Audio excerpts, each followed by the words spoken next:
Ever feel like your brain is just doing the most, jumping from thought to thought, project to project, and instead of getting more done, you end up feeling like a human browser with 87 tabs open and at least six of them playing music? If you've ever been told that your distractions are the reason you can't be productive with ADHD, what if I told you that the opposite might be true?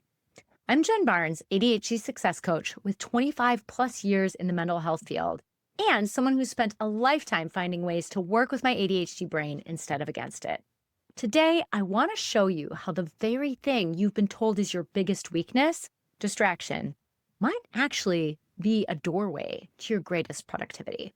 And yes, I'll explain how this isn't multitasking, because we're not about burnout here. We're about clarity, momentum, and your unique rhythm. Let's get into it. So here's something that blew my mind once I really got it. Distraction isn't always a sign that you're doing something wrong. It can be your brain's way of saying, I need more dopamine, I need more meaning, I need a different kind of stimulation to stay engaged. And honestly, that's super valid. ADHD brains aren't broken or somehow wrong. They're wired for novelty, urgency, and interest-based activities.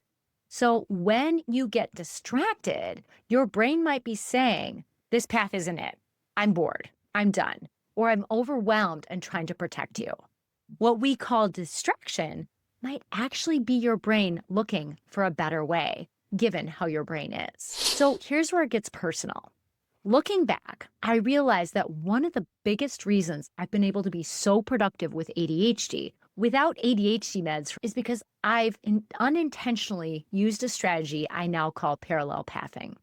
It means I'm not trying to do everything all at once, but I do keep a few meaningful tracks running at the same time. So here's the key difference. Multitasking is switching rapidly between tasks like answering an email while listening to a podcast and checking Slack. It's exhausting. We know that it fragments attention and actually decreases performance. But parallel pathing is more like rotating your crops. You shift your attention between 2 to 3 projects over the course of a day or a week intentionally. So when your brain starts drifting or dragging, instead of forcing it to push through, you pivot to a different focus area that's still meaningful. You stay engaged, you keep momentum, and you give yourself a brain break without stopping your progress. Now, that doesn't mean you don't still take those brain breaks. That's hard to say, but you are able to take less of them because you're shifting the way you're working. So how do you do this in a way that supports your productivity instead of creating overwhelm? Here's what's worked for me and many of my clients. Number 1, know your top 2 to 3 active projects right now.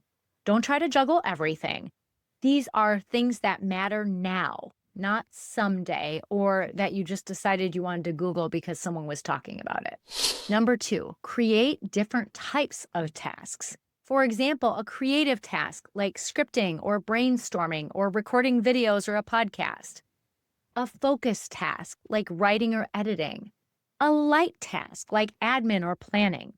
This way your brain gets variety without decision fatigue. Number 3, use timers or body doubling to stay anchored. This is my favorite time timer that I use to be able to stay anchored.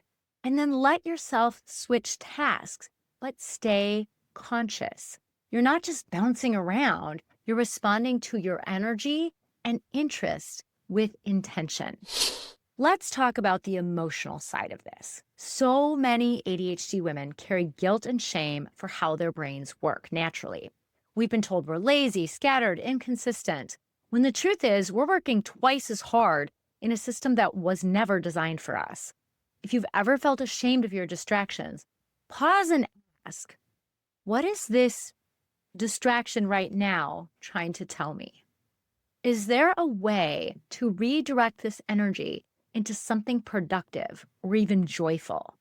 You're not messed up or incapable. You just haven't been taught how to listen to your brain's language. Here's the part that a lot of productivity advice skips. Your nervous system has everything to do with your ability to focus. If you're stuck in fight, flight, freeze, or shutdown, no amount of planning is going to save you. That's why in my own life, It's not just parallel pathing that helps me stay productive. It's also years of nervous system regulation practices that let me access clarity, shift gears without shame, and show up consistently. If you're ready to learn the exact tools that help you reclaim your attention, calm your mind, and actually follow through with a regulated nervous system, I'd love to invite you to my 28-day nervous system regulation challenge.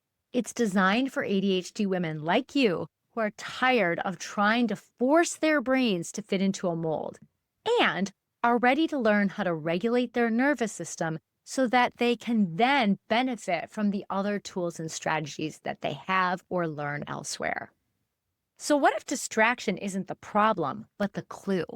What if it's pointing you towards a new way of working, one that's more aligned, more engaging, and more ADHD friendly than anything you've tried before? If that hits home, drop a comment and let me know. Do you think you've been parallel pathing without realizing it? And if you want support building a work rhythm that's based on how your brain actually functions by regulating your nervous system, check out the 28-day challenge below. You've got this. And your ADHD brain, you're not a mess. It's a map. I'll see you in the next video. Take care.